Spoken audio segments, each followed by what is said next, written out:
Hello and welcome to this week's BizSmart Lunch and Learn webinar. Our weekly webinars are aimed to provide advice and share knowledge amongst business owners on key business topics and specialist areas. This is part of our service to our Smart Room members. If you are not already a member or a BizSmart client and would like to access our archive of webinars, then please visit our website biz-smart.co.uk and go to the Smart Room page. Our host joining me today is BizSmart Select member Gill Hutchinson from Aardvark Communications. But before we start the webinar, can I ask you all to use the question mark function on your screen to post any questions that you may have for Gill, and she will answer them all at the end of the session. Thank you, Gill. Over to you. Good morning, everyone. What we're going to talk about today is how to identify any gaps that you might not have thought about before in your marketing. When I talk to business owners about marketing, they usually tell me they're disappointed with the results. That's fairly typical. In particular, it isn't as effective at delivering the good quality sales leads that we need to grow the businesses at the speed we want to grow them. So if you think that might be you, to make the most of this webinar, grab yourself a piece of scrap paper and a pen, and then you'll be ready to go as we go through some of these questions. So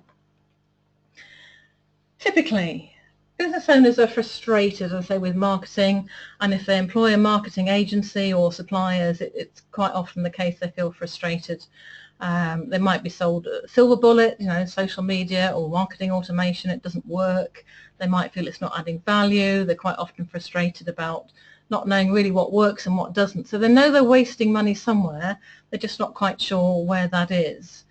And typically, if you do your own in-house marketing in a small business, it's not what you're expert at. You're normally really good at your products and services and delivering those to customers that are very happy with what you do, but marketing probably wasn't on your radar when you set up your business or when you're trying to grow your business. So quite often business owners will use an external agency, and they want to get the best out of that creative agency, but again, it's something they probably haven't done before in a previous life. So sometimes those creative agencies are left to get on with it and not given the proper direction and not really held to account on value for money. So that can be another issue. And then typically with a small business, because we're all business owners and we're very busy, we're doing delivery, we're doing HR, we're doing IT, all those other things that we need to do to keep our business running efficiently and effectively. Marketing can lack consistency. It can be something we do when we've got a bit of spare time, but it isn't being done, week in, week out, or month in, month out, depending on your model. So it's something that tends to get sort of forgotten about when we get busy. So that's another thing that can be an issue. So then the next question is, well, okay, you're not very happy with your marketing, but how do you think you can improve it? And on this slide is some typical answers to that question. You might recognize some of these, I don't know. So we need to update our website, but it's a horrible question when people talk about websites. They've either shown me a website that they've just had done and they spent a lot of money on and they expect me to say it's fantastic, in which case any criticism is not welcome, or they're apologising because it's not up to date, and that is fairly typical. The websites do require work and time, so that's often what they say.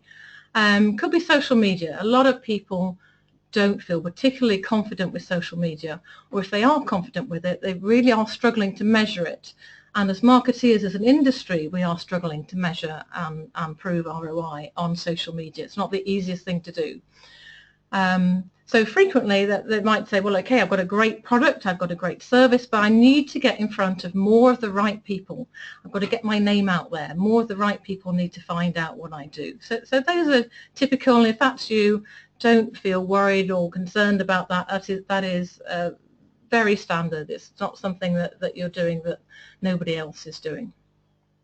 So sometimes when you've got a problem with your marketing, you go back and you might recreate a website, or you might create a new brochure or a new flyer, or you might rebrand, and you hope that's going to solve the problem, but quite often it doesn't. This is one of my favourite quotes. I don't know whether Albert Einstein did actually say this. It's not, nobody really knows whether it did or not, but the quote is great. Definition of insanity: doing the same thing repeatedly over and over again, but expecting different results. And that's where typically small business owners find themselves with their marketing. So at Aardvark and at BizSmart, we recommend trying to take a different perspective at your sales and marketing and looking at it in a more holistic way. So what I'm going to share with you in the webinar is one of our marketing tools that we use with our customers quite often as part of our marketing MOT, the first bit of work we do to try and diagnose exactly what's the problem. And we use it with directors or a senior management team, and it's a self-assessment exercise to assess their own marketing systems and their own marketing processes. So this is where, if you grab yourself a piece of scrap paper and a pen, you're going to do a little self-scoring. So have a go through the webinar or catch up and look at it afterwards if you prefer. So this is our marketing success wheel. It's a simple diagnostic tool. We've got 12 different spokes. We've got 12 different scores I'm going to ask you to do. And then we're going to look at the pattern that that produces. The three things we're going to look at are the size of the wheel, the roundness, and the consistency. And this is just an indication. This is not a fact because it is self-assessment. So if you've got several managers or directors in your business, work through this independently. Don't collaborate. Do it separately. That will tell you something about your business. Anybody in your business who deals with customers, anybody who's customer facing, so certainly the sales team, marketing team, senior managers, but right down to a receptionist, if they're the person that answers to a phone to a customer, they could also have a go at the wheel, and you will get some benefit out of giving that exercise to your employees. So here we go. I want you to score yourself out of 10 for each of these 12 items. So the first one is customer understanding. So a score of 1 to 10, okay, and a 10 would be you have a very strong understanding of your customers, you understand their goals, you understand their challenges, and exactly what they want from you when they're buying your product or service. That will be a 10. Question 2 is asking about your customer and your product mix. It's very healthy in a business to have a balanced mix, different industries, different customers, perhaps different products or services, because they will create sufficient opportunities for sales and for profit growth. And if you've got all your eggs in one basket, that can be a bit of a danger signal. So 10 out of 10 if it's well balanced and you're getting leads from different sources, different industries, and they're all profitable. The third one is understanding your competitors. Now, there might not be a direct competitor. So we're talking about someone like Parker Pens, for example, who several years ago totally changed their marketing because they had been talking about the quality of their pens and the different styles you could have and how long they would write or how long they would endure and what they were made of. And that's fine if people are just looking at pens. But when they did some customer research that illuminated their marketing, they realized that actually they were competing in the gift market and that the majority of the people who bought their pens were buying them as a gift to somebody else. So then they changed their marketing and it was all about color, style, personality, who you were trying to buy for. And that was very successful to them. So it might not be a business that's a direct competitor. There might be other products or services out there that do what you do. So if you know who your competition is, you understand their relative strengths next to you and relative weaknesses, that's a 10. The next three. The fourth one is a fancy word. It's not meant to confuse you. Proposition is what marketers refer to. What do you deliver? What do you promise your customers and how well do you deliver it? So a 10 on proposition is you have a clearly defined offer, your customers understand it, and it is differentiated from your competitors. So do they understand that you're different? Do they understand why you're different and why they can buy from you? What are they going to get from your product or service that they don't get from any other competitor? So that's a 10. Question 5 is your overall business plan. I know BizSmart are very hot on this. It's the first thing you do when you sit down with a BizSmart advisor is look at your overall business plan and your business goals. So a 10 would be clearly defined business goals. Everybody in the business understands those goals and everybody understands their role in contributing to that overall success of the business plan. So again, anything on a 1 to 10, but a 10 is you've got all of that nailed down and shared. And question 6 is a bit easier to understand the new business development. Have you got a proven process and everyone follows the same process and you identify and convert enough new business opportunities to hit targets? So that's a 10. Score yourself 1 to 10. You can be as honest as you like, but the teacher and me will say if you're scoring yourself too high, you're just cheating yourself. So it's up to you. Okay, 7 to 9, marketing objectives. What exactly do you need your marketing to deliver in order to meet the goals that you set in your business plan? Okay, so is that defined? Is it written down, and does everybody understand it? So do you understand in your marketing role what you have to do? Does everybody else understand their role as well? Question 8, marketing strategy. Quite often these are in business owners' heads. So again, I said a 10 out of 10, only 10 if you have got a written marketing strategy. It's been shared with you and it's been shared with everybody in your business so that everybody is absolutely clear what the strategy is. So in your head is not enough. Question 9, this is to do with your investment, how much you spend in marketing. You might think it's a cost. I would call it an investment. Depends if you know what you're doing with your marketing. So if it's a 10, your business invests sufficient time and money in marketing support. So quite often businesses, particularly small businesses, don't spend a lot of money, but they do spend a lot of time doing things for themselves and in-house. So have you got sufficient resource to deliver your target? Question 10. An annual marketing plan. Now you might want to break this down into quarters or months or even weeks if that suits you, but you should have an overall annual marketing plan. It's good practice, just focuses you on what you're trying to achieve. So not only have you got for a 10 a written annual marketing plan, but you stick to it. You do what it says on the tin and you regularly inform your customers and prospects of any key future activities that are relevant to those customers. So that might be different sectors for different products and services, but you actually do inform them what's going on. Question 11. This is where all the new website, the new brochures, the social media, etc. all fits in. So once you've got your plan, you give yourself a high implementation score if you adhere to the plan and you implement all the activities, so on time, on budget, and effectively executed, high quality relative to your competitors.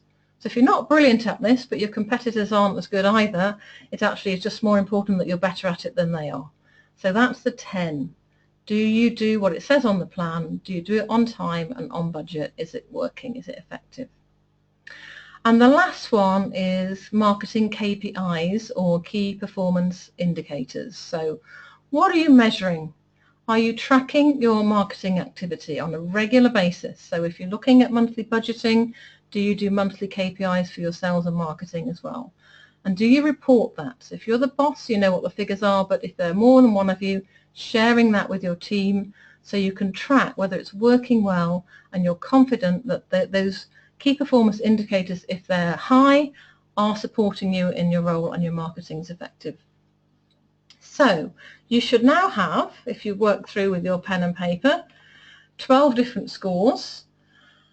You might be able to sketch this out. If that's too tricky, you will be able to get the slides later because Caroline's going to send them out to everybody on the webinar. So you're going to have this wheel with 1 at 12 o'clock and then working clockwise. So question 1, score yourself. 1 is close to the center and a 10 will be at the outside of the circle. So work your way around in a clockwise direction and place your scores on that wheel. So 1 at the center, 10 at the outside, and then the questions round in the circle. And then if you join the dots, you'll get your marketing wheel pattern.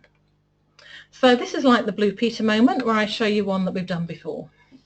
This is an average score for a manufacturing business doing reasonably well, £7 million turnover, but they felt they could do better when they came to talk to us. So these are typical scores.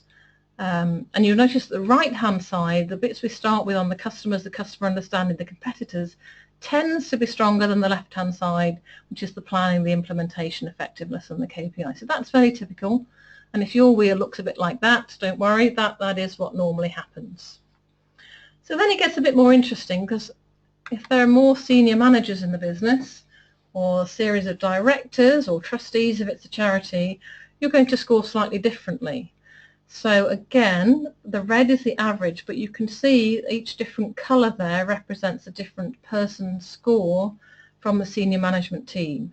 So some are scoring slightly higher, some are scoring slightly lower, but the pattern is very similar. The strengths and the weaknesses of that score are very similar. So that tells you, although it's a self-assessment, it does tell you where the strengths and weaknesses in the business are occurring, which is the point of the exercise. And then the last exercise we did with the same business, so this is the same scores, we compared people in head office, because this was a group of companies, so the head office functions, and the staff who were actually implementing their marketing. Sorry, I got my words rather muddled up there. So the purple one are the staff, and they tend to score themselves slightly higher. That's probably because they're closer to what's going on. They're actually involved in the daily, weekly, monthly activities. And the head office staff weren't as happy. So you can see that there's probably a bit of a communication issue there. And that can be apparent again, even though it's just a self-scoring exercise. So how did you do? First question to ask is, how big is your wheel? So if your scores are fairly close to the centre, you will be missing out on some opportunities. If you're at the edge of the wheel, your scores are higher, that's fine. So small scores, your marketing could be more potent. So in this example, the average score was a 4 out of 10. Second, how smooth is the wheel? If your ride is a little bit bumpy, if you could imagine having to actually ride your car or drive it on that wheel, and it's bumpy, you're not being consistent with your marketing. There's things that you're doing well that are strengths, and there are things that need a little bit of work. So again, on this business, we've got quite a high difference. We've got a 6 on the customer understanding, which was their highest average score, and the lowest score was on their key performance indicators and where they're tracking and measuring effectively. So there's quite a big difference there, which means it's bumpy, and that means that their marketing isn't working as efficiently as it might be. They need to address some of those weaknesses. And then if there's more than one person in your business, it's consistency between the individuals. If you have large differences, that tells you something about the way your marketing strategy and implementation is being communicated and shared between the staff who are responsible, perhaps responsible for different elements. Quite often in the business, a small business, you'll have somebody who's comfortable with the digital marketing, the website, the social media. You might have somebody else who has a real strength on the personal network building and is very good at that. But if they're working on a different strategy or they're not communicating with each other, then it's not going to be particularly effective. So again, there's a difference between the highest and the lowest scores, which means there's a lack of consistency within the business. Okay. So that's all very well, you might say. What is the point? Well, I'm hoping some of the questions will have surprised you. I'm hoping that that exercise will identify some of the things that you're not perhaps so hot on as you might be. There are some strengths there and some weaknesses. And I say typically the right-hand side with stronger scores at the beginning of the exercise is fine. That's where most people are. As you get to the second half, your scores tend to go down.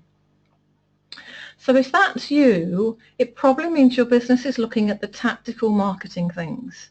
So for example, that will be updating a website, or using social media more, or producing a new brochure every year, or whatever that is in your business. It's that implementation, that tactical stuff that you're thinking about when you have a problem with your marketing. And what we actually need to do in the business is time to time stand back from it and look at, are we getting the strategy right? And are we getting the correct measurement and evaluation? So if you look at the little diagram in front of you, we've got the right strategy and the wrong strategy. So of course, if we've got the right strategy and we're on the right-hand side, that top right, we've got efficient marketing, the tactics is working efficiently, and the strategy is right, your business is going to really thrive. It's going to take off. If you've got the right strategy but you're not very good at updating your website, you will grow, but it's going to be slow. But it's getting the strategy right that's important. If you're just doing the tactical things and you're on the wrong wavelength with your strategy, your business is going to die, it's going to struggle. And all that will happen if you're efficient, it will die faster. So you're just struggling against time there, and you're probably missing something in one of those areas of those 12 questions, or perhaps 2 or 3 areas that you're not getting that strategy quite right, and that means your business isn't going to thrive. So again, those of you who listened before to my webinars will know that I like to talk about the iceberg analogy. When you look at an iceberg from a boat, what you see is about 10% of it. You see what's above the water. That's like our visible marketing. That's the marketing that people see. So when they look at your website or they pick up a leaflet or they talk to you, that's the bit that they think is your marketing. But actually the rest of the iceberg, 90% of it is invisible, and it happens below the surface. So good marketing is that below the surface stuff. It's the thinking, the planning, the piloting. Try something on a low budget before you roll it out everywhere. Pilot something, implement it, and then review and analyze what happened when you implemented that new strategy or that new tactic, and feed that in to inform your next planning cycle. So 90% of your marketing effort is not going to be visible to your customers. It's what the business is doing and getting the strategy right, and planning and implementing and reviewing. So that's where the iceberg analogy comes from. So the strategy is important. Don't just dive into the tactics. That is a fairly typical small business response. So next steps. If you feel you need help, if you've identified some things yourself and you need some further help, this is what we will do with customers, is we run a full marketing MOT, of which that is just one of the tools we use as that. And we can diagnose, for most businesses, an average of 46 things they're missing. So some of those will be the tactical things. So typically for tactics, it's about 12, those quick wins, those things you can do very quickly to make a difference. But 34 of them, most of them, addressing weaknesses tends to be on the strategic side, getting that foundation right. So those are the stats. That's from the last 25 MOTs we've run across various industries, 20 different industries, and the turnover of those businesses range from small, so about 200K was the smallest, up to 5, 7, 10 million. So very different businesses, very different industries, but the patterns are actually quite similar. And their marketing spend, what they're actually looking at in terms of budget, will be anything from 10,000 at the really bottom end to 90,000, 100 grand at the top. So I hope that helped. Thanks very much for listening. And if you think an initial MOT could help you decide whether you need further help, do please call me or call BizSmart and they'll put you in touch. Great, thank you very much, Jill. You've got a number of questions that have come through. The first one is from Susan, and she asks, should I carry out this exercise if I have a number of different products or services in my organisation? Okay, so some of the first questions are looking at your product and service and your customer understanding your competitors. If your products and services are different companies you're selling to, different markets, certainly if it's a different brand, that part of the exercise can be done separately, and there's no reason why not. And there was an excellent webinar from Kevin on how to prioritise opportunities, which I suggest you look at as well when you do that scoring exercise. But there should be an overarching business plan and there should be an overarching marketing plan. So as you get into the second half of that wheel, you'll find you can answer the questions the same regardless of which product or service you're talking to or you're talking about. So yes, if you've got separate brands, yes, if you've got separate products or services, the first bit will be different, but the last bit will be exactly the same. Okay, thank you. Another question's come through from Simon. I seem to be scoring high and generating leads, but they don't seem to be converting into sales. Okay, so this might mean that your marketing is particularly good. It might mean your marketing is effective. And there could be a problem with the sales process, so actually converting those leads that you're getting into paying customers. If you're in a business-to-business environment, sometimes the length of engagement you have to do with new customers is quite long. So you might think you're getting a lead, and in fact it's just a bit of interest, and they actually need a bit more information, a bit more nurturing. So sometimes if it's B2B particularly, your marketing needs to be a little more long-term. But it could be, if you're getting the right quantity and quality of leads, it could actually be the sales process that's the fault, not the marketing process. So the two should really fit together like a hand and glove. They should move from marketing activity into a quick sale and then back into your marketing for your retaining your existing customers. Okay, thank you very much.